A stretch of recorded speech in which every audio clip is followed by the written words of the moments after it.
ஆச்சி மசாலா. எந்த சமையலும் ருசி தேடும் ரகசியம். 20 ரூபாய்.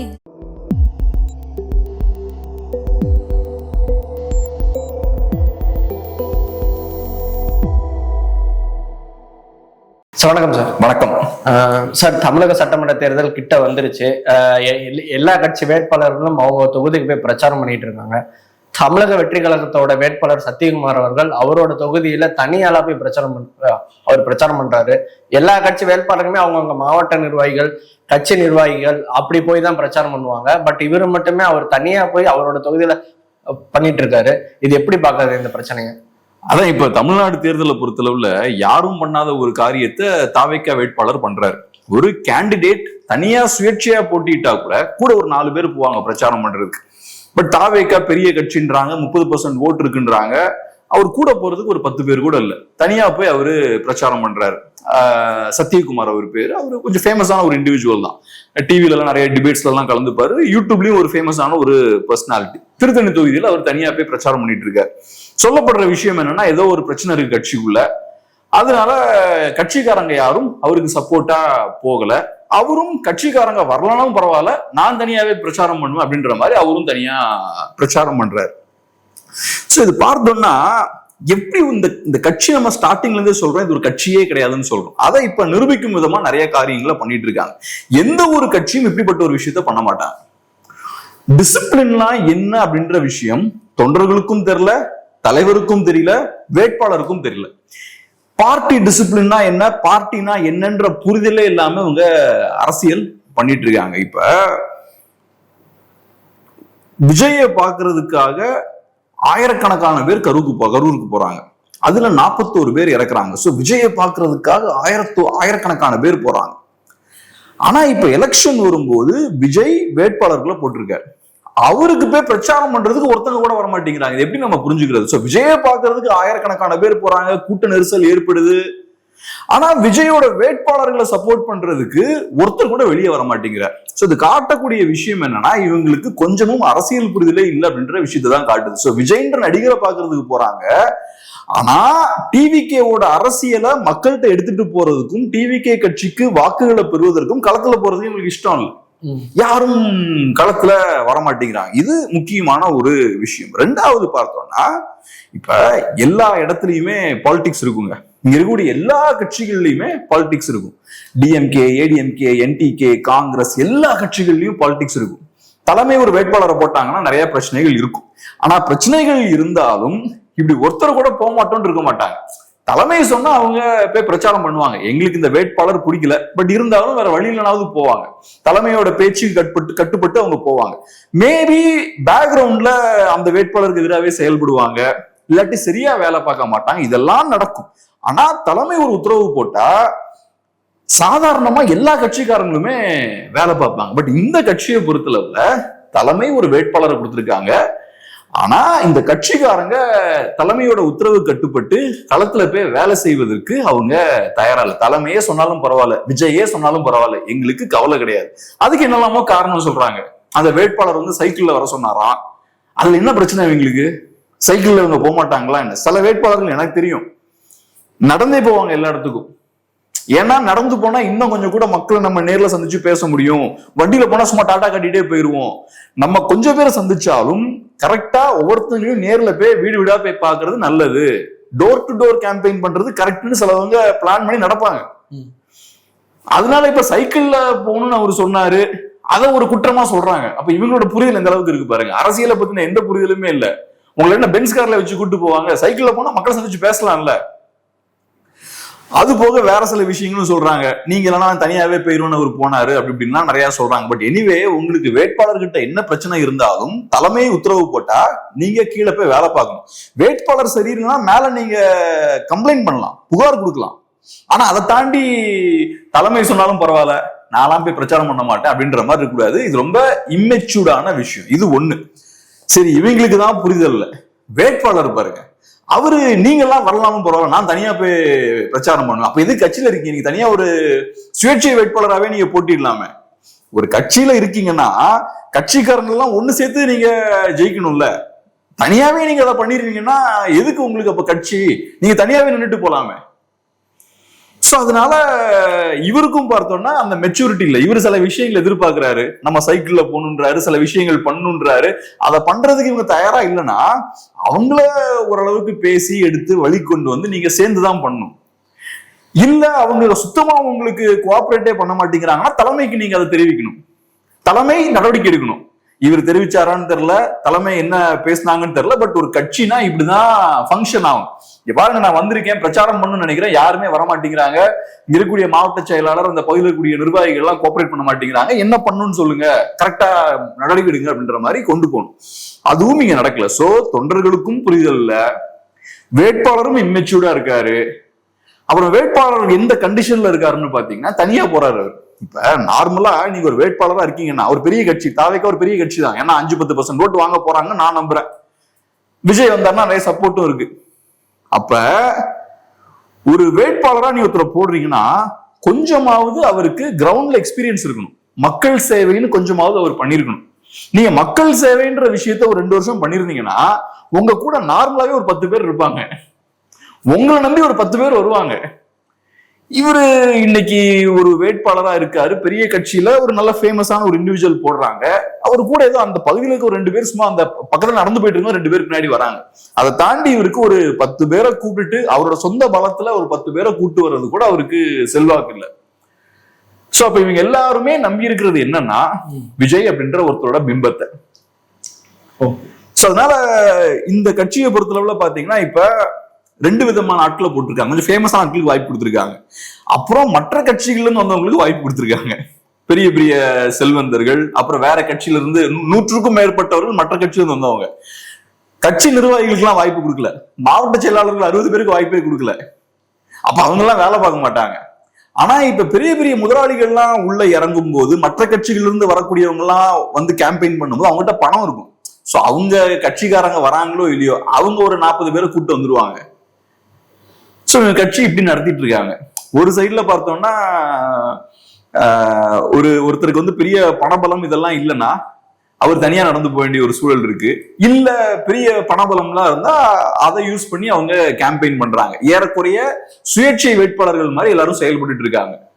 கட்சின்ற அந்த நிறுவனம் பார்த்தோம்னா செயலற்று போய் இருக்கு. எலெக்ஷன் வரும்போது அவருக்கு போய் சப்போர்ட் பண்ண மாட்டாங்களாம். அப்ப திருத்தணியில கூடிய தாவேக்காரங்களுக்கு என்ன வேலை? எலெக்ஷன் டைம்ல வேட்பாளர் தனியா போய் கேம்பெயின் பண்றாரு, நாங்க அவருக்கு போய் சப்போர்ட் பண்ண மாட்டோம். அப்ப நீங்க என்ன பண்ணுவீங்க எலெக்ஷன் டைம்ல? எல்லாம் வீட்டுல உட்காந்துருப்பீங்களா?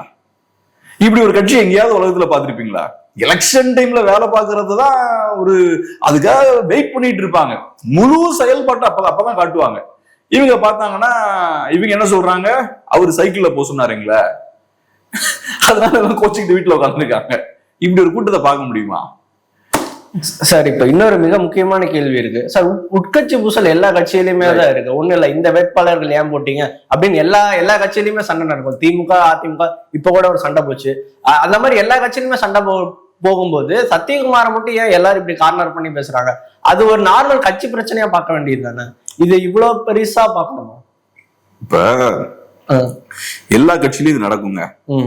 இப்ப நீங்க வந்து நிறைய இப்ப தாவேக்கா கட்சிக்காரங்களை பொறுத்தளவுல பெரிய அரசியல் செயல்பாடு கிடையாது. இப்ப சத்யகுமார் அவர்கள் அங்க போறாருன்னா அவரை பத்தின ஒரு புரிதலும் அங்க தொண்டர்களுக்கு இருக்காது, அங்க இருக்கக்கூடிய நிர்வாகிகளுக்கு இருக்காது. அதே மாதிரி அங்க இருக்கக்கூடிய நிர்வாகிகள் பத்தின புரிதலும் சத்யகுமார் அவர்களுக்கு இருக்காது. ஏன்னா எலெக்ஷன் டைம்ல தான் நீங்க எல்லாம் சேர்ந்து வேலை பாக்குறீங்க. இந்த கட்சிக்கு ஒன்றும் பெரிய அரசியல் செயல்பாடெல்லாம் கிடையாது. இங்க இருக்கக்கூடிய வேட்பாளர்கள் பெரிய தலைவர்களும் கிடையாது. மக்களோட சேர்ந்து அரசியல் பண்ணி போராட்டங்கள் பண்ண தலைவர்களும் கிடையாது. சோ அப்படி இருக்கும்போது உங்களுக்கு புரிதல் இருக்காது. அப்ப 2 பேருமே கொஞ்சம் விட்டு கொடுத்தா போகணும். நீங்க எதிர்பார்க்கிற விஷயத்த 100% அங்க இருக்க தொண்டர்களால பண்ண முடியாது. அப்ப நீங்க என்ன பண்ணணும், நீங்க சொல்ற 10 விஷயத்துல அட்லீஸ்ட் ஒரு 4 விஷயமாவது நீங்க பண்ணுங்கன்ற இடத்துக்கு நீங்க வரணும். இல்ல எனக்கு 10 விஷயமும் நடந்தே தீரணும், நான் சொல்ற மாதிரி இங்க நடக்கணும், நான் தான் வேட்பாளர், இப்படிதான் பண்ணணும் அப்படிதான் பண்ணணும்னு கூட நீ கொஞ்சம் காம்ப்ரமைஸ் ஆகும். இது இந்த கட்சிக்கு மட்டும் இல்ல, எல்லா கட்சிக்குமே இது பொருந்தும். எல்லா இடத்துலயுமே பார்த்தோம்னா ஏகப்பட்ட பாலிடிக்ஸ் இருக்கும். இப்போ உங்களை வேட்பாளரா போட்டாச்சுன்னா 4 பேர் அதிருப்தியில தான் இருப்பாங்க. ஆனா மற்ற கட்சிகளை பொறுத்தளவுல அதிருப்தி இருந்தாலும் அதை ஓரளவுக்கு சகிச்சுப்பாங்க, சகிச்சுக்கிட்டு வெளியே வந்து வேலை பார்ப்பாங்க. எல்லா கட்சியிலும் அந்த பிரச்சனை இருக்கும்ல. இன்னைக்கு திமுக எடுத்துக்கிட்டோம்னா, திமுகவோ அதிமுகவோ பெரிய கட்சிகள் எடுத்துக்கிட்டோம்னா ஒருத்தருக்கு வாய்ப்பு கொடுக்குறாங்க, கண்டிப்பா ஒரு 20 பேர் அதிருப்தியில இருப்பாங்க. அதுல ஒரு 2-3 பேர் ரொம்ப தீவிரமா அதிருப்தியில இருப்பாங்க. கண்டிப்பா ஒரு 2-3 பேர் ரொம்ப கோவத்துல இருப்பாங்க, நமக்கு வாய்ப்பு கிடைக்கலன்ற மாதிரி ஒரு 2-3 பேர் இருப்பாங்க. அப்ப அவங்க என்ன பண்ணுவாங்க, இல்ல நாங்கெல்லாம் பிரச்சாரத்துக்கே வர மாட்டோம், நாங்க எதுவும் செயல்பட மாட்டோம்னு சொல்லிட்டு இருப்பாங்க. இல்ல ரைட்டு வெளியில சிரிச்சுப்பாங்க, நண்பருக்கு வாய்ப்பு கிடைச்சிருக்கு, நாங்க ரொம்ப மகிழ்ச்சியில இருக்கோம், கண்டிப்பா அவருக்கு நாங்க முழு அளவுல வேலை பார்ப்போம் அப்படின்னு சொல்லுவாங்க. ஆனா உள்ளுக்குள்ள சரியா வேலை பார்க்க மாட்டாங்க. 100 பேர் போக வேண்டிய இடத்துல 50 பேர் போவாங்க, 4 மணி நேரம் வேலை பார்க்க வேண்டிய இடத்துல 2 மணி நேரம் வேலை பார்ப்பாங்க, உள்ளுக்குள்ளேயே சில சமயம் எதிரான வேலைகள் எல்லாம் பார்ப்பாங்க, இதெல்லாம் பண்ணுவாங்க. அதெல்லாம் ரைட்டு, அது பாலிடிக்ஸ். ஆனா குறைந்தபட்சம் பார்ட்டி டிசிப்ளின் ஒண்ணு இருக்கும். தலைமை இதை பண்ணுங்கன்னு சொன்னா அதை பண்ணுவாங்க. டைரக்டா ஓப்பனா தலைமைக்கு எதிராக அவங்க செயல்படுறாங்கன்னா தலைமை அவங்கள தண்டிக்கணும். அதுக்கான பலம் தலைமைக்கு இருக்கணும். இப்ப விஜய் ஒரு வேட்பாளரை போட்டிருக்காரு, அவரை ஜெயிக்க வைங்க, பிரச்சாரம் பண்ணுங்க, ஜெயிக்க வைக்கிறதா அவங்க வேலைன்னு அவர் சொல்றாரு. நீங்க என்ன பண்றீங்க, எனக்கு பிடிச்சவன போட்டாதான் நான் வேலை பார்ப்பேன்றீங்க. அப்ப தலைவர் எதுக்கு? அப்ப நீங்களே ஒரு வேட்பாளர் போட்டு நின்றுட்டு போக வேண்டியது, அப்ப தலைவர் எதுக்கு? சோ அப்ப இந்த இடத்துல இன்டிசிப்ளின்டா செயல்படுறாங்க அங்க ஒரு கூட்டம். தலைவர் ஒரு வேலையை செய்ய சொல்றாரு, நீங்க செய்ய மாட்டேங்கிறீங்க, அப்ப தலைவர் என்ன பண்ணும்? புடிச்சவங்க வெள்ளத்துக்கு போட்டு புதுசா ஆட்களை நியமிக்கணும். கண்டிப்பா. அப்ப நான் எதுக்கு இருக்கேன்னு கேட்கணும். ஆனா அதை விட்டுக்கிட்டு இங்க சர்க்கஸ் நடந்துட்டு இருக்கு, எந்த நடவடிக்கையும் எடுக்காம இவங்க வேடிக்கை பார்த்துட்டு இருக்காங்க. இப்ப சத்யகுமார் பண்ற வேலைக்கு ஒரு கட்சியே தேவையில்லை, அவரு சுயேட்சையா போய் நிக்கலாம். அவர் தனியா தான் இப்ப கேம்பெயின் பண்ணிட்டு இருக்காரு. சோசியல் மீடியால இப்ப என்ன ஆச்சு, இப்ப இவங்க பண்ணது தவறால இப்ப என்ன இருக்கு, சோசியல் மீடியால போட்டு ட்ரால் பண்ணிட்டு இருக்காங்க, அது ஒரு மீம் மெட்டீரியலா மாறி இருக்கு. அப்போ ஒரு கட்சி எப்படி செயல்படணுமோ அந்த விதத்துல செயல்பட்டு இருந்தா இது நடந்திருக்குமா? இது நடந்திருக்காது. இந்த பிரச்சனை எல்லா கட்சியிலயுமே இருக்கு. ஆனா இந்த கட்சியில தான் அது பூதாகரமா வெடிக்குது. ஒருத்தர் கூட வெளியே வர மாட்டேங்கிறாரு, எல்லா நிர்வாகிகளும் சேர்ந்து வரமாட்டோம்னு இருக்காங்க. சார் கண்டிப்பா என்னோட அடுத்த கேள்வி அதுவா தான் சார் இருக்கு. சார் இது திமுக அதிமுக இந்த மாதிரி பிரச்சனை உடனே ஆக்ஷன் எடுத்திருப்பாங்க. விஜய் அவர்களோ புசி ஆனந்த் அவர்களோ கட்சி நிர்வாகமோ இது வரைக்கும் ஒரு ஆக்ஷன் எடுத்ததா கூட பார்க்கல. நீங்க போங்க, இந்த மாதிரி பண்ணது தப்பு, எந்த கண்டிப்பு இல்ல. விஜய் பாட்டுக்கு அந்த பக்கம் போயிட்டு இருக்காரு, புசி ஆனந்த் ஆதவர்தன் எல்லாருமே அவங்கவுங்க தொகுதிக்கு போயிட்டு இருக்காங்க. இப்படி ஒரு விஷயமே யாரும் கண்டுக்கல. அப்ப விஜய்க்கு என்ன ஒரு அதிகாரம், இந்த கட்சி தலைமைக்கு என்ன அதிகாரம் இருக்கு? இப்ப அதாங்க, இப்ப என்னன்னா சத்யகுமார் கண்டிப்பா தகவலை மேலிடத்துக்கு அனுப்பியிருப்பார்.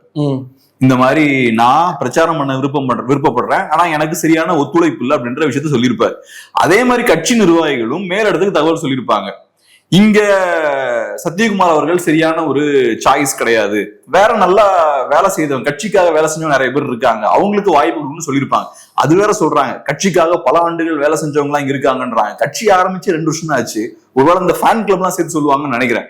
கட்சி ஆரம்பிச்சு நாங்க கட்சி, அதாவது பல ஆண்டுகள் நாங்க கட்சிக்காக வேலை பார்த்தோம்னு சொல்லிக்கிட்டே இருக்காங்க. பட் எனிவே இந்த 2 தரப்புமே மேல தகவல் கொடுத்திருப்பாங்க. இப்ப நான் என்ன சொல்ல வரேன்னா, தலைமை சரியா ஆக்ஷன் எடுக்கல. அது காரணம் என்னன்னா, தலைமை வேற இடத்துல பிஸியா இருக்காங்க. தலைமையை பொறுத்தளவுல தாவேக்காவோட தலைமைனா விஜய், அவ்வளவுதான். ஒட்டுமொத்த கட்சி விஜய் பின்னாடி ஓடிட்டு இருக்கும். விஜயை சுத்தி அந்த கட்சிக்கு 2ஆம் நிலை தலைவர்கள் இருக்காங்கல்ல, அவங்களோட ஒரே வேலை என்னன்னா கட்சியை நிர்வாகம் பண்றது இல்ல, விஜய்க்கு சேவை பண்றது, அவ்வளவுதான். விஜய சாட்டிஸ்ஃபைடா வச்சுக்கிறது, விஜய் கிட்ட நல்ல பேர் வாங்கணும், இவ்வளவுதான் அவங்களுக்கு வேலை.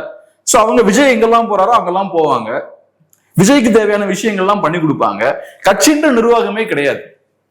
சோ இப்ப கட்சின்ற நிர்வாகம் இருந்தா இந்த விஷயம் மேல போன உடனேயும் கரெக்டா நடவடிக்கை டக்குன்னு எடுத்திருப்பாங்க.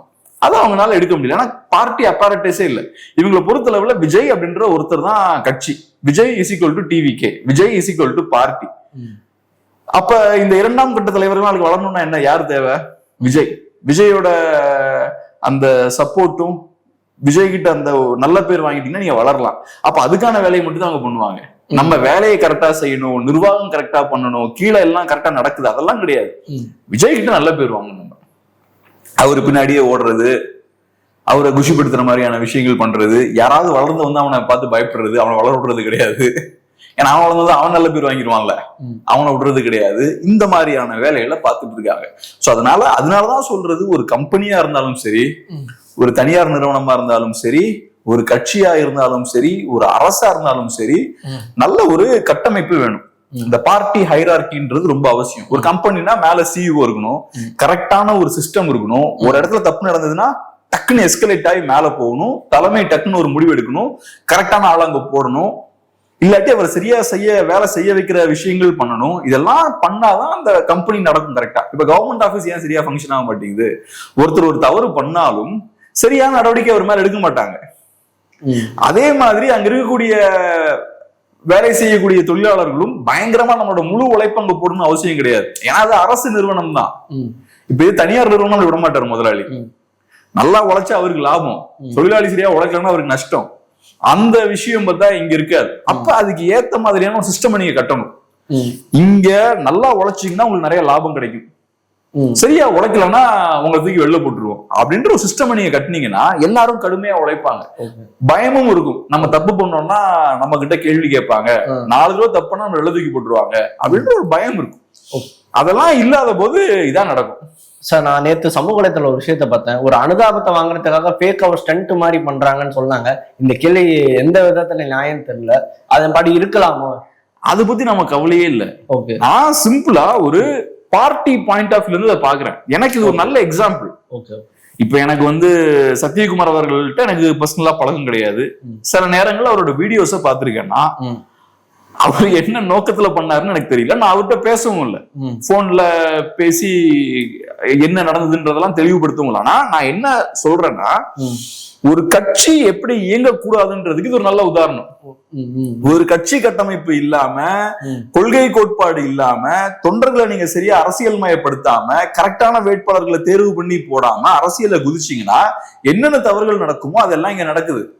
சோ அதனால இது எப்படி ஒரு கட்சி இயங்கக்கூடாது அப்படின்றதுக்கு நல்ல ஒரு உதாரணம். அதனால அதை நம்ம பேசுறோம். இது நம்ம சத்யகுமாருக்காகவோ டிவிகேகாவோ பேசல, தமிழ்நாட்டுக்கு இது ஒரு நல்ல ஒரு படிப்பனை. இத பார்த்தா நீங்க புரிஞ்சுக்கலாம் எப்படி ஒரு கட்சி செயல்படக்கூடாதோ அப்படி இந்த ஒரு கட்சி செயல்பட்டு இருக்கு. இது ஒரு நல்ல ஒரு எக்ஸாம்பிள். சோ அந்த வகையில சத்யகுமார் அவர்களோட இன்டென்ஷன் என்னன்னு நமக்கு தெரியல, அதே மாதிரி இந்த நிர்வாகிகளோட நோக்கம் என்னன்னு நமக்கு தெரியல. ஆனா இதனால பாதிக்கப்படுறது யாரு? இதனால யாரு கேலி பொருளா இருக்கா? தாவேகான்ற கட்சி தான்.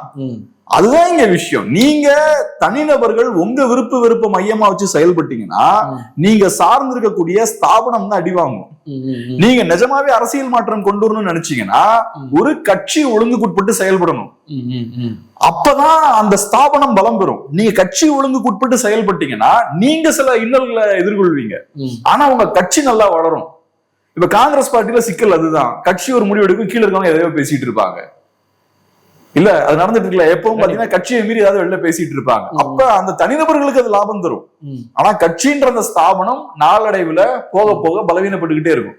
சோ ஒரு கட்சி இப்படி இயங்க கூடாது. இதை நான் சொல்றதுக்கான காரணமே என்னன்னா, இதெல்லாம் பேசுறதுக்கான காரணமே என்னன்னா, நாளைக்கு தமிழ் மக்கள் மாற்று அரசியல்லாம் வேணும்னு நினைக்கும் போது ஒரு கட்சியோட தலைமைக்கு கட்டுப்பட்டு செயல்படக்கூடிய அந்த பக்குவம் வேணும். நம்ம அரசியல் மயப்பட்டவர்களா இருக்கணும், நிறைய புத்தகங்கள் படிக்கணும், அரசியலை நல்லா புரிஞ்சுக்கணும், அரசியலை கூர்ந்து நோக்கணும். அதெல்லாம் இருந்தப்புறம் கட்சி ஒழுங்குக்கு கட்டுப்பட்டு நீங்க செயல்படணும். அதுக்கு தேவையான அந்த பக்குவம் நமக்கு இருக்கணும். அப்பதான் நம்மளோட செயல்பாடுகள் அந்த கட்சிக்கும் நாட்டுக்கும் மக்களுக்கும் பிரயோஜனம் உள்ளதா இருக்கும். இல்லைன்னா ஏன் தேவைக்காக என்னோட குஷிக்காக நான் அரசியல் பண்ணிட்டு இருப்பேன். நான் பண்ணக்கூடிய அரசியல் மக்களுக்கு ஒரு பிரயோஜனமும் தராது. இந்த பக்கத்துல இதான் இறுதி கேள்வி. இப்ப அந்த தொகுதியில தாவேகாவுக்கு வெற்றி வாய்ப்பு எப்படி இருக்குன்னு நினைக்கிறீங்க? ஏன்னா ஆல்ரெடி அந்த சத்யகுமார் வேப்ப நான் பாத்துருக்கேன், ஒரு மாதிரி எல்லாரும் அவரோட வீடியோஸ் எல்லாம் பாத்துருக்கேன். ஒருவேளை மத்த கட்சி நிர்வாகிகள் போய் பிரச்சாரம் பண்ணியிருந்தா வெற்றி வாய்ப்பு இருந்திருக்கலாமோன்னு தோணுது. இப்ப இதுக்கப்புறம் என்ன ஆகும்னு நினைக்கிறீங்க? எனக்கு தெரிஞ்சு தாவேகா வேட்பாளர்களுக்கு வெற்றி வாய்ப்பு இருக்கான்னு கேட்டா கிடையாது. நான் சொல்ல அந்த ஒரு தொகுதி இல்ல, தமிழ்நாடு முழுக்கவே என்னோட பார்வை என்னன்னா தாவேகா வேட்பாளர்களுக்கு வெற்றி வாய்ப்பு கம்மி. ஏன் இதை நான் சொல்றேன்னா, திமுக எதிர்ப்பு அரசியலை பண்ணக்கூடிய கட்சிகள் அதிகமா இருக்காங்க காலத்துல. அதிமுக பாஜக கூட்டணியும் திமுக எதிர்ப்பு தான் பண்றாங்க, நாம் தமிழர் கட்சியும் அதுதான் பண்றாங்க, தாவேகாவும் அதுதான் பண்றாங்க. அப்படி இருக்கும்போது நாம் தமிழர் கட்சியை மீறி அதிமுக பாஜகவை மீறி தாவேகா வாக்குகளை பெறணும். அது சாதாரண விஷயம் கிடையாது. இப்ப ஒரு 2 திமுக எதிர்ப்பு கட்சிகள் தான் இருக்குன்னா ஓரளவுக்கு ஈஸியா நீங்க ஓட்ட வாங்கிடலாம். திமுகவுக்கு சாதகமான சூழல் என்னன்னா, அவங்க ஒரு பெரிய ஒரு கூட்டணியை உருவாக்கிட்டாங்க. பாஜக எதிர்ப்புன்ற அந்த அணியை பார்த்தோம்னா முழுமையா சேர்த்துட்டாங்க. ஓட்ஸை சிதறாம அவங்க பாத்துக்கிட்டாங்க. சோ காங்கிரஸ் பார்ட்டி தனியா போயிருந்தாங்கன்னா ஓட்டு சிதறும், கம்யூனிஸ்டுகள் தனியா போனா ஓட்டு சிதறும், விசிக்கு தனியா போனா ஓட்டு சிதறும். அதை பண்ண விடாம ஒன்னா சேர்த்துக்கிட்டாங்க.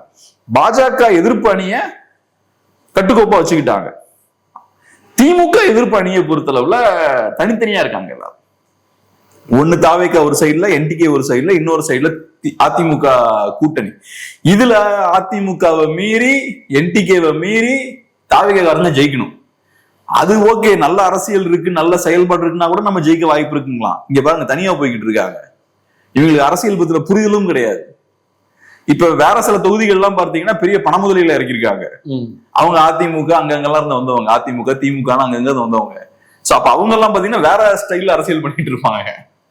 சோ இப்ப இந்த கட்சி இந்த மாதிரி ஏதோ ஒருத்தவங்களும் விஜயோட இமேஜை பயன்படுத்தி ஒவ்வொரு மாதிரி அரசியல் பண்றாங்க.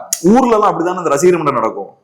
ஒவ்வொரு பகுதியிலையும் விஜயோட அந்த இமேஜை பயன்படுத்தி ஒவ்வொரு மாதிரி அவங்க எதையோ பண்ணிட்டு இருப்பாங்க கிரவுண்ட்ல. இப்பயும் அதுதான் நடக்குது.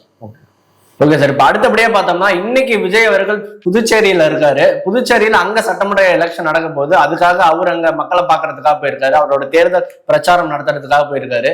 ஆல்ரெடி முடிஞ்சிருச்சு, பார்த்திருப்பீங்க அவரோட தேர்தல் பிரச்சாரம் என்னென்ன பேசினாருன்னு பார்த்திருப்பீங்க. எப்படி பேசியிருக்காரு?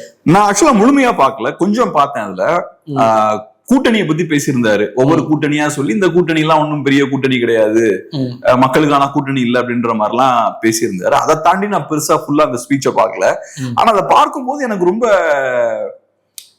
விசித்திரமான்னு கூட சொல்லலாம். இருந்த ஒரு விஷயம் என்னன்னா, அவர் அப்படியே நின்று பேசிட்டு இருக்காரு, பின்னாடி ஒரு 3 பவுன்சர்ஸ் நிக்கிறாங்க, உட்கார்ந்து இருக்காங்க. ஒருத்தர் நிக்கிறாரு, அப்புறம் ஒரு 3 பேர் இருக்காங்க. அவங்க எல்லாம் பார்த்தா ஆளு முரட்டுத்தனமா இருக்காங்க. விஜய் அவர்கள் மட்டும் கொஞ்சம் நார்மலா இருக்காரு, நார்மலான ஒரு மனிதர் இருக்கிற மாதிரி இருக்காரு. அது ஏன் ரொம்ப பாக்குறதுக்கு எனக்கு ரொம்ப விசித்திரமா இருக்குன்னு நான் சொல்றேன்னா, இப்ப நீங்க உங்களோட பாதுகாப்புக்கு வேற மாநிலத்துல இருந்து 3 பவுன்சர்ஸை கொண்டு வந்து அங்க போடுறீங்கனாலே உங்களுக்கும் கட்சிக்காரங்க மேல நம்பிக்கை இல்லைன்னு அர்த்தம். உங்க கட்சியில இவ்வளவு தொண்டர்கள் இருக்காங்க இல்லையா? நீங்க தான் சொல்றீங்க உங்க கட்சியில ஏகப்பட்ட மெம்பர்ஸ் இருக்காங்க, நிறைய தொண்டர்கள் இருக்காங்க, உங்களுக்காக வேலை செய்யறதுக்கு ஆட்கள் இருக்காங்க. ஆனா உங்களோட நம்பிக்கையை பெற்ற ஒரு 10 பேர் இல்லை உங்க கட்சியில. உங்களோட பாதுகாப்புக்கு பயன்படுத்துறதுக்கு ஏத்த மாதிரியான ஒரு 10 பேர் உங்க கட்சியில இல்லை. அதுக்கு நீங்க என்ன பண்றீங்க? எங்க இருந்தோ ஒரு ப்ரொஃபஷனல் பவுன்சர்ஸுக்கு பணத்தை கொடுத்து அவங்கள கூட்டிட்டு வந்து நிக்க வைக்கிறீங்க. அவங்க பார்த்தா ஊருக்கு பொருத்தமே இல்லாம முரட்டுத்தனமா இருக்காங்க. இந்த மாதிரியான பவுன்சர்ஸ் அதுக்கு முன்னாடி தொண்டர்கள் தூக்கி வெளில எறிஞ்சாங்க, தொண்டர்கள் ரசிகர்கள் தூக்கி வெளில எறிஞ்சாங்க. ஏன் எறிகிறாங்க? அவங்களுக்கு அரசியல் பத்தின புரிதல் கிடையாது, அரசியல் களம் என்னன்னு தெரியாது, தொண்டர்கள் எப்படி பக்குவமா நடத்தணும்னு தெரியாது. அவங்கள பொறுத்தளவுல ஒரு சினிமா ஸ்டார ஒருத்தர் நெருங்கினா எப்படி ஸ்டாப் பண்ணணும், அந்த மாதிரிதான் இவர் ஒரு சினிமா ஸ்டார், இவரை பாதுகாக்கணும், கிட்டம்னா தூக்கி எறிகிறது. அரசியல் அப்படி பண்ண மாட்டாங்கல்ல. எந்த ஒரு அரசியல் கூட்டத்திலேயாவது இந்த மாதிரி தொண்டர்களை கையாண்டு பார்த்திருக்கீங்களா? இப்படி பண்ண மாட்டாங்க. ஏன்னா தொண்டர்கள் தான் ஒரு அரசியல் கட்சியோட சொத்து. நாளைக்கு அவங்க தான் வாக்குகளை பெற்று தரணும், ஒரு தலைவரை ஜெயிக்க வைக்கிற தொண்டர்கள் தான். அப்போ தொண்டர்களை பக்குவமா கையாளணும். அடிச்சு கொஞ்சம் மரியாதை இல்லாம தூக்கி வெளில எறிகிறாங்க. சோ இப்ப விஜய சுத்தி இந்த பவுன்சர்ஸ் நிக்கிறாங்கனாலே, அதுவும் வீடியோல பார்த்தா ஃபுல்லா அவங்க தான் ஆக்குபை பண்ணிட்டு இருக்காங்க. விஜய் சின்னதா இருக்காரு, அந்த ஃப்ரேம் ஃபுல்லா பவுன்சர்ஸ் தான் இருக்காங்க. விஜய்க்கு நம்பிக்கைக்குரிய ஆட்கள் தாவைக்கால இல்ல. அவரோட தொண்டர்களை விஜயே நம்ப மாட்டேங்கிறாரு. விஜயே அவரோட கட்சிக்காரங்களையும் தொண்டர்களையும் நம்பலன்னா நம்ம எப்படி நம்ப முடியும்? முதல்ல அவர் நம்பணும்ல. அவரே நம்பலன்னா நம்ம எப்படி நம்ப முடியாத? இல்ல சார், இன்னைக்கு ஸ்டாலின் அவர்களுக்கும் பின்னாடி இருக்காங்க, பவுன்சர்ஸ் இருக்காங்க. அந்த பக்கம் அதிமுக பக்கமும் பவுன்சர்ஸ் இருக்காங்க. விஜய் அவர்கள் தன்னோட பாதுகாப்புக்கு தானே வச்சிருக்காரு. அதிமுக பவுன்சர்ஸ் பாத்தீங்களா இல்லன்னு நினைக்கிறேன். ஏன்னா இப்ப திமுகவை பொறுத்தளவுல, முதல்வரை பொறுத்தளவுல அவருக்கு செக்யூரிட்டி இருக்கும். ஓகே, அதிமுகவுக்கு நான் அப்படி பவுன்சர்ஸ் எல்லாம் இருந்த மாதிரி பாக்கல. இப்போ ஒரு எக்ஸாம்பிள் சொல்றேன். இப்போ மடூரோன்ற ஒரு வெனிசுவேலா பிரசிடென்ட்டை கடத்தினாங்கல்ல, அப்ப பார்த்தோம்னா மடூரோ கூட இருந்த அந்த மடூரோ பாதுகாப்புக்கு இருந்த ஆட்கள் யாருமே வெனிசுவேலாக்காரங்க கிடையாது, அவங்க எல்லாம் கியூபாக்காரங்க. மடூரோக்கு வெனிசுவேலா ஆட்கள் மேல நம்பிக்கை இல்லை. நம்ம ஆட்களை போட்டா நம்மள தூக்கிடுவாங்கன்னு அவருக்கு பயம். சோ அவர் என்ன பண்றாரு, வெளிநாட்டுல இருந்து ஆட்களை கூப்பிட்டு வந்து பாதுகாப்புக்கு போடுறாரு. அப்ப அது காட்டக்கூடிய விஷயம் என்னன்னா, மடூரோவுக்கு உள்ளூர்ல செல்வாக்கு இல்லை, அதானே காட்டுது. அவருக்கு அதனாலதான் உள்ளூர்காரங்களை பார்த்தா பயம், உடனே வெளியே இருந்து ஆட்களை கூட்டு வர்றாரு. இங்கேயும் இது காட்டக்கூடிய விஷயம் என்னன்னா, விஜய்க்கு அவரோட கட்சிக்காரங்க அவரோட தொண்டர்களை பார்த்தாலே அவங்க கிட்ட அவருக்கு நம்பிக்கை இல்லை. இவங்களை நம்பி ஒரு பொறுப்பை கொடுக்க முடியாது. சோ இந்த சின்ன பொறுப்பை கூட நீ அவங்ககிட்ட கொடுக்க முடியாதுன்னா நாளைக்கு எப்படி அவங்க நாட்டை காப்பாற்ற போறாங்க?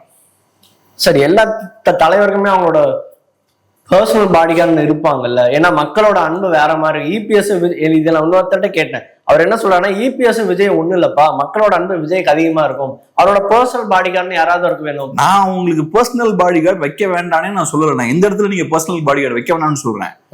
உங்ககிட்ட தொண்டர்களா இல்ல. இப்ப சீமானுக்கு பர்சனல் பாடிகார்ட்ஸ் இருக்காங்க, கூட சுத்தி ஆட்கள் இருக்காங்கல்ல. அவங்க எல்லாம் என்ன லண்டன்ல இருந்தா வரவழைக்கப்பட்டாங்க? அவங்க கட்சிக்காரங்க. சோ இப்போ ஒரு தலைவரை பாதுகாக்கணும்னா அது கட்சியோட பொறுப்பு, தொண்டர்களோட பொறுப்பு இல்லையா, மக்களோட பொறுப்பு. ஒரு நல்ல தலைவர் இருக்காருன்னா அவரை பாதுகாக்க வேண்டியது மக்களோட கடமை, அப்புறம் கட்சியோட கடமை, கட்சி தலைமையோட கடமை. அவங்கதான் பாத்துக்கணும் அதை இல்லையா. அதையே நீங்க அவுட் சோர்ஸ் பண்றீங்கன்னு நான் கேக்குறேன். அந்த சின்ன வேலையை கூட உங்க கட்சியால பார்க்க முடியலன்னா நாட்டை நிர்வாகம் பண்ணக்கூடிய பெரிய வேலையை எப்படி உங்களால பார்க்க முடியும்னு கேக்குறேன். சோ அதுதான் இப்ப பாடி கார்டுலாம் கூட நான் சொல்லவே இல்லை. கண்டிப்பா லட்சக்கணக்கான பேர் வருவாங்க, ஆயிரக்கணக்கான பேர் வருவாங்க, நெரிசல் ஏற்படும். இன்ஃபேக்ட் என்னோட குற்றச்சாட்டு என்னன்னா, கரூர் சம்பவத்துக்கு முக்கியமான காரணமே என்னன்னா, நீங்க உங்களை பாதுகாத்துக்கிட்டீங்க, இந்த மாதிரி பாடி கார்ட்ஸ் எல்லாம் கொண்டு வந்துட்டீங்க. மக்களை பாதுகாக்கிறதுக்கு தேவையான கட்டமைப்பு உங்ககிட்ட இல்ல. நீங்க உங்களை பாதுகாக்கிறதுக்கும் தொண்டர்களை பயன்படுத்தணும், மக்களுக்கு பாதுகாப்பை கொடுக்கறதுக்கும் தொண்டர்களை பயன்படுத்தணும். ஒரு 50,000 பேரை கூட்டு வரீங்கன்னா ஒரு 2,000 பேரு மக்களை மேனேஜ் பண்ணணும். ஞாபகம் இருக்கு, நான் ஒரு டிவில வேலை பார்த்துட்டு இருக்கும்போது ஜல்லிக்கட்டு போராட்டம் நடந்தது. அப்ப பாத்தீங்கன்னா ஸ்டார்டிங்ல நல்லா ஆர்கனைஸ்டா இருந்தது, போக போக கட்டுப்பாட்டை மீறி அது போச்சு. ஆனா தொடக்கத்துல நல்லா நீட்டா கோஆர்டினேட் பண்ணி பண்ணாங்க. அத ஒருங்கிணைக்கிறதுக்கு நிறைய பேர் இருந்தாங்க அங்க. அப்ப அந்த இளைஞர்களுக்கு ஒரு ஆர்வம் இருக்கு, ஒரு மாற்றம் வேணும், இது ஒரு தேவையான விஷயம், இதுக்காக நம்ம வெளியே வருவோம், போராடுவோம், போராட்டம் ஒழுங்கா நடக்கணும். அப்ப நமக்குள்ள ஒரு அண்டர்ஸ்டாண்டிங் இருக்கணும், ஒரு ஆர்கனைஸ்டா ஃபங்க்ஷன் ஆகும். அந்த புரிதல் ஏன் இவங்களுக்கு இல்ல? விஜய பாதுகாத்துட்டீங்க, ஓகே, இனி எடுத்து 1000 பவுன்சர்ஸ் இறக்குவீங்களா, இல்ல 2000 பவுன்சர்ஸ் இறக்கி மக்களையும் காப்பாத்துவீங்களா? அப்ப நீங்க ஆர்கனைஸ்டா ஒரு சிஸ்டம் கிரியேட் பண்ணணும்ல. அதுதான் என்னோட பாயிண்ட், வேற ஒண்ணும் கிடையாது. சார், எனக்கு இன்னொரு டவுட் தோணுது. இப்ப இபிஎஸ் அவர்கள் பேசினார்னா அந்த தொகுதியில வேட்பாளர் யாரோ பக்கத்துல வச்சிருந்து பேசுவாரு. பட் ஆனா விஜய் அவர்கள் இன்னும் அந்த மாதிரி எதுவுமே பண்ணி நான் பார்க்கவே இல்லை. அவர் அதே மாதிரி ஒவ்வொரு ஏதாவது ஒரு இன்னொரு இடத்துல போய் கட்சி மீட்டிங் மாதிரி போட்டு வேட்பாளர்களை வச்சு பேசலாம். பட் ஆனா திரும்ப விஜய் என்ன பண்றாருன்னா ஒவ்வொரு ஊரா போய் வண்டியில கொஞ்சம் ஸ்லோவா போய் மக்களுக்கு டாடா காமிச்சிட்டே போறாரு. சோ இதெல்லாம் எப்படி பாக்க நீங்க எப்படி பாக்குறீங்க சொல்லுங்க. அதுக்கான காரணம் என்ன, நீங்க என்ன நினைக்கிறீங்க? இல்ல எனக்கு நீங்க சொல்லுங்க சார், நீங்க தான். இல்ல நீங்க சொல்லுங்க. இல்ல சார், நான் ஆங்கர் தான். என்ன ஆங்கர்லாம் ஒண்ணும் இல்லைங்க, நம்ம டிஸ்கஸ் பண்ணுங்க, சொல்லுங்க சார். எனக்கு என்ன தோணுதுன்னா, சரி, இதை 2 விதமா பார்க்கலாம் சார். ஏன்னா ரோட் ஷோன்றதுல மக்களோட செல்வாக்க காட்டுறதுக்கான ஒரு மிக முக்கியமான இதுவா நான் பாக்குறேன். ஏன்னா இப்ப நேற்று கூட ஸ்டாலின் அவர்கள், நேம் சொல்லவர்கள்லாம் மற்ற கட்சி தலைவர்கள்லாம் போகும்போது பாத்தீங்களா யாருமே இல்லை, எங்க விஜய்க்கு பாத்தீங்களா, இந்த மாதிரி ஒரு இதை காட்டுறதுக்கு இருக்கிற மாதிரி எனக்கு தோணுது. பிளஸ் இல்லாம ஒரு இடத்துல அவர் ஏன் அவரோட தொகுதி வேட்பாளர்களை ஏன் நிறுத்தலன்னு எனக்கு தெரியல. அதுக்கு பின்னாடி என்ன அவரோட மைண்ட்ல ஓடுது? ஒண்ணும் இல்ல, மதிக்கல அவங்கள, அவ்வளவுதான். இப்ப நீங்க ஒரு தலைவர்னு வச்சுக்கோங்க, ஒருத்தரை அடையாளம் காண்றீங்க, இவரை வேட்பாளரா போடணும், நம்ம கட்சி கரெக்டா இருப்பாருன்னு முடிவு பண்றீங்க. அப்ப அவரை கரெக்டா அடையாளம் கண்டு அவரை வளர்த்துட வேண்டியது உங்க பொறுப்பு இல்லையா? அப்பதான் நாளைக்கு உங்க கட்சிக்கு அவர் வலு சேர்ப்பாரு. அவரை ஒரு தலைவரா நீங்க வளர்த்துடணும். நீங்க ஒரு தலைவரா வளர்த்துடணும்னா உங்களோட அங்கீகாரம் அவருக்கு தேவை. எம்ஜிஆர் அதுதானே பண்ணாரு. நான் ஏன் எம்ஜிஆர் எடுக்கிறேன்னா மற்ற தலைவர்களும் பண்ணாங்க. எம்ஜிஆர் இவரை விட பெரிய ஒரு நடிகர், பெரிய ஃபேம் இருந்தது. ஆனா ஏகப்பட்ட முக்கியமான தலைவர்களை வளர்த்துட்டு இருக்காரு. கரெக்டான நாட்டுல அடையாளம் காணுவாரு. அதுக்கப்புறம் அவங்கள மோல்டு பண்ணணும், அவங்களுக்கு நல்ல வாய்ப்புகள் கொடுக்கணும், அவங்களோட சில நேரம் நீங்க பாராட்டி பேசணும். ஆனா இதெல்லாம் ஏன் இவர் பண்ண மாட்டேங்கிறாரு? பண்ணா என்ன குறைஞ்சிரும்? நல்ல பாயிண்ட் தான் கேட்டீங்க நீங்க. சோ இப்ப இவரை பொறுத்தளவுல இவருக்கு தெரியுது இவர் ஒரு பெரிய ஸ்டாரு, இவரோட ஒருத்தர் ஆக்ட் பண்றாருன்னு வச்சுப்போம், சினிமால ஒரு சப்போர்ட்டிங் ரோல்ல பண்றாருன்னு வச்சுப்போம். அப்ப அவருக்கு எவ்வளவு பெரிய பூஸ்ட் அது. தேவையில்லாம இன்னொருத்தர் எதுக்கு மைலேஜ் கொடுக்கணும்னு ஒரு பாக்குறாரு. தேவையில்லாம நான் எதுக்கு இன்னொருத்தருக்கு மைலேஜ் கொடுக்கணும்? அது போக நீங்க ரொம்ப சப்போர்ட் எல்லாம் பண்ணி ஒருத்தனை பத்தி பேசிட்டு நாளைக்கு அவங்கதான் சேட்டை பண்ணாலும் பண்ணுவாங்க. ஏன்னா இவங்க எல்லாமே பாத்தீங்கன்னா ப்ராப்பரான வேட்பாளர்கள் கிடையாது. நான் சொன்ன மாதிரி வேற வேற கட்சியில இருந்து எல்லாம் வந்தவங்க வேட்பாளர் பட்டியல அறிவிக்கிறதுக்கு 2 நாளைக்கு முன்னாடி கட்சியில இருந்து சேர்ந்தவங்களுக்கு எல்லாம் வாய்ப்பு கொடுத்திருக்காங்க. சோ இவங்க எல்லாம் ஒரு பெரிய ஒரு கொள்கை, சித்தாந்தம், கோட்பாடு இந்த அடிப்படையில அரசியலுக்கு வந்த ஆட்கள் கிடையாது. இவங்களை நம்பி பயங்கரமா சப்போர்ட் எல்லாம் பண்ணி பேசிட்டீங்கன்னு வச்சுக்கோங்க, நாளைக்கு ஏதாவது சிக்கல்ல மாட்டினாங்கன்னா நீங்களும் மாட்டுவீங்க, உங்க பேரும் சேர்ந்து கெடும். அதுவும் இருக்கு, அது இருக்குதானே, அந்த சிக்கலும் டெஃபினட்டா இருக்கு. சோ ஒரு டிஸ்டன்ஸ் மெயின்டைன் பண்ணிக்கிறது விஜய்க்கு நல்லது இல்ல, எனக்கும் இவங்களும் தொடர்பு இல்லைன்ற மாதிரியே போறது நல்லது. 2வது நான் சொன்ன மாதிரி ஒரு தலைவர்னா ஒரு தொண்டனை ஃபர்ஸ்ட் அடையாளம் காணணும், அதுக்கப்புறம் அவனை மோல்டு பண்ணி வளர்த்து விடணும். கண்டிப்பா சார், அதை பண்றதுக்கு அவங்க ரெடியே இல்ல. இந்த கேள்வி ஏன் வருதுன்னா, இப்ப மத்த கட்சி தலைவர்னா ஒரு ஊர்ல ஒரு கட்சி மீட்டிங் நடக்குதுன்னா கரெக்டா ஆர்கனைஸ் பண்ணா அந்த ஊர் நிர்வாகியை பாராட்டுவாங்க. இவர் நல்லா பண்ணாருப்பா, நம்ம வட்ட செயலாளர் நல்லா பண்ணாரு, மாவட்ட செயலாளர் அவரோட நேம் சொல்லி பாராட்டுவாங்க. பட் ஆனா விஜய் அவர்கள் இவரோட மீட்டிங் போடுறாரு, அந்த ஊர்ல முக்கிய நிர்வாகி இருப்பாங்க, மாவட்ட செயலாளர் இருப்பாங்க, அவங்களை கூட்டம் வண்டியில ஏத்தலாம், இந்த மாதிரி எதுவுமே அப்படி சிம்பிளா தான் நான் ஃபர்ஸ்டே பதில் சொல்லிட்டேன். அவரு மதிக்கல வேற யாரையும். உண்மை அதுதான். 41 பேர் இறந்தப்பவும் அவர் பெருசா மன வருத்தப்பட்டு எல்லாம் பேசல. அவங்களுக்காக இன்னைக்கு வரைக்கும் எதுவுமே செய்யல. இன்னைக்கு இவ்வளவு பொதுக்கூட்டங்கள்லாம் நடத்துறாங்க, எங்கேயுமே அந்த 41 பேர் அங்கீகரிக்கல. அது காரணம் என்னன்னா விஜய் அவரோட தொண்டர்களை பெருசா ரெஸ்பெக்ட் பண்ணல. ஒரு நடிகர் அவரோட ரசிகர்களை எப்படி கையாள்வாரோ அதே மாதிரிதான் கையாளுறாரு. நடிகர்களுக்கு என்னைக்கு ரசிகர்கள் மேல பெரிய மரியாதை எல்லாம் கிடையாது. ரசிகர்கள் அவங்க பயன் தான் படுத்துவாங்க. எப்பவுமே ஒருத்தர் ஏமாந்துட்டு இருக்காருன்னு வச்சுக்கோம், அவரை மதிக்க மாட்டாங்க. ரசிகர்கள் ஏறக்குறைய அப்படிதான். அவங்க வாழ்க்கையை தொலைச்சிட்டு இருக்காங்க, நடிகர்களுக்காக அவங்க ஏமாந்துட்டு இருக்காங்க. சோ அப்படிப்பட்ட ஆட்கள் மேல நடிகர்களுக்கு பெரிய மரியாதை எல்லாம் இருக்க வாய்ப்பு கிடையாது. இப்போ ஒருத்தர் புத்திசாலியா இருக்காரு, அவரோட புத்திசாலித்தனத்தால எனக்கு லாபம் இருக்குன்னா நான் அப்ப மதிப்பேன். ஆனா ஒருத்தர் அறியாமையில இருக்காரு, அறியாமையின் வாயிலாக எனக்கு அடிமையா இருக்காருன்னு வச்சுக்குவோம், நான் அப்ப அவரை மதிக்கவே மாட்டேன். இது பர்சனல் லைஃப்ல நீங்க பாத்திருப்பீங்க. அப்படி இருக்கும்போது அதான் இங்க நடந்துட்டு இருக்கு. இங்க போறாரு அவரு, நீங்க சொன்னீங்கல்ல ஒருத்தரை கூப்பிட்டு மரியாதை செலுத்தலாமே, அவருக்கு அறிமுகப்படுத்தலாமே அவரை அப்படின்னு நீங்க சொல்றீங்க. அதை செஞ்சா என்ன நடக்கும்? அதை செஞ்சா அந்த தனிநபருக்கு ஒரு அங்கீகாரம் கிடைக்கும், அவருக்கு மக்கள் மத்தியில ஒரு மரியாதை கிடைக்கும். அதை கொடுக்கறதுல விஜய்க்கு என்ன தயக்கம்? அப்ப அவங்களுக்கு மரியாதை கொடுக்கறதுல விருப்பம் இல்லை. உங்க வேட்பாளர், அந்த வேட்பாளர்கள் நிறைய வாக்கு வாங்கினா உங்களுக்கு லாபம். ஆனா அவங்களுக்கு அந்த அங்கீகாரத்தை ஏன் நீங்க கொடுக்க மாட்டேங்கிறீங்க? இவரு ஏன் வேட்பாளர்ப்பா, நல்லா பண்ணுவாருப்பா, ஏன்னா உங்களுக்கு அந்த அளவுக்கு மரியாதை இல்லை உங்க மேல. நிஜமாவே அங்கீகாரத்துக்கு உரியவர்கள் தான் அவங்க அப்படின்ற மரியாதை அவங்க மேல இருந்துதான் அதை நீங்க கொடுத்துருப்பீங்க. அது அப்படிதான் பார்க்க வேண்டியதா இருக்கு. இப்ப நான் உங்களை பாராட்டுறேன்னு வச்சுக்குவோம், அப்ப நீங்க அந்த பாராட்டுக்கு தகுதியுடையவர்னு அர்த்தம் அது இல்லையா? சோ இப்ப நான் ஒரு வேட்பாளரை போடுறேன்னா அப்ப எனக்கு அந்த வேட்பாளர் மேல நம்பிக்கை இருக்கணும்ல. அப்ப நம்பிக்கை இல்லைன்னா நான் அவரை தூக்கி பாராட்ட மாட்டேன். அவர் மேல எனக்கு ஏதோ டவுட் இருக்கு, இல்லைன்னா அவரோட ஒர்த்து மேல எனக்கு டவுட் இருக்கு, அவர் தகுதி உடையவர் தானான்ற சந்தேகம் இருக்குன்னா அப்ப நான் தயங்குவேன். எம்ஜிஆர் அதை பண்ணலையே. சோ அதனால இதான் இங்க நடந்துட்டு இருக்கு. இந்த கேள்வி ஏன் எனக்கு வந்துச்சுன்னா, இன்னைக்கு நீங்க ஒரு நாமக்கலோ சேலமோ போறீங்கன்னா அந்த ஊரோட மாவட்ட செயலாளர் நீங்க பாராட்டினீங்கன்னா அவங்க கட்சி நிர்வாகிகள் அவரை பரவாயில்ல இவர் சொல்றதை நம்ம கேட்போம்னு மதிப்பாங்க. சோ இந்த ஐடியா ஏன் வரலன்னு தான் நான் உங்ககிட்ட. இங்க ஒண்ணும் இல்லை, இங்க அப்படிலாம் எதுவும் நடக்காதுங்க. இப்ப திமுக எல்லாம் எடுத்துட்டீங்கன்னா லோக்கல் நிர்வாகிகள் ஸ்ட்ராங்கா இருப்பாங்க, அவங்களுக்கு பெரிய செல்வாக்கு இருக்கும். இங்க அதெல்லாம் கிடையாது. விஜய் ஒருத்தர் கை காட்டினார்னா அவர் ஒரு தலைவர். விஜய் இவரை வேண்டாம் சொல்லியாச்சுன்னா அவர் இல்ல. அந்த கட்சியில விஜய்க்கு தான் அந்த ஃபேம் இருக்கு. ஆனா நீங்க ஒருத்தரை நிக்க வைக்கிறீங்கன்னா, ஒருத்தருக்கு வாய்ப்பு கொடுக்குறீங்கன்னா அவருக்கு அங்கீகாரம் கொடுக்கறதுக்கு முறையான ஒரு விஷயமா இருக்கும். கொடுக்க வேண்டிய அங்கீகாரத்தை கொடுக்கணும். அப்பதானே நீங்க ஒருத்தனை வளர்த்தெடுக்க முடியும் ஒரு தலைவரை. அதுக்கு உங்களுக்கு விஷயம் இருக்கணும், அரசியல் புரிதல் முதல் உங்களுக்கும் இருக்கணும்.